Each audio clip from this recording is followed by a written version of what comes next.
আজকে যে পরিমাণ শীত দেখছি, এইরকম শীত আমি বিগত কয়েক বছরে আমি দেখি নাই। তীব্র শীত এবং কুয়াশায় ঘিরে আছে।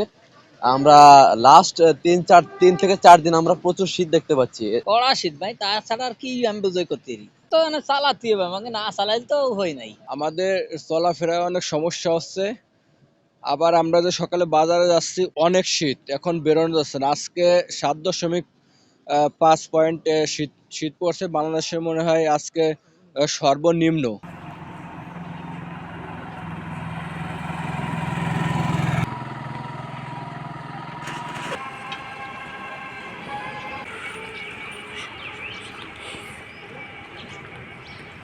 আজ গোপালগঞ্জের সর্বনিম্ন তাপমাত্রা রেকর্ড করা হয়েছে 7.5 ডিগ্রি সেলসিয়াস, যেটি এ মৌসুমের জেলার সর্বনিম্ন তাপমাত্রা এবং এটি আজকে দেশের সর্বনিম্ন তাপমাত্রা।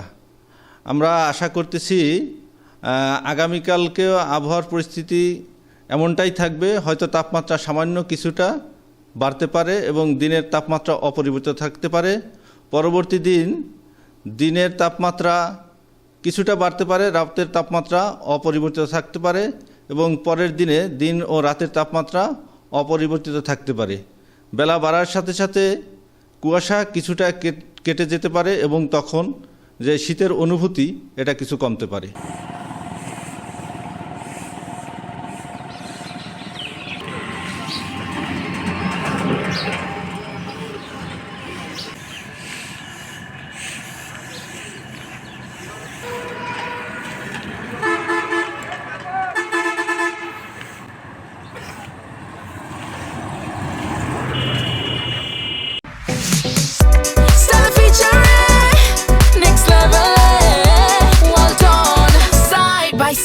Free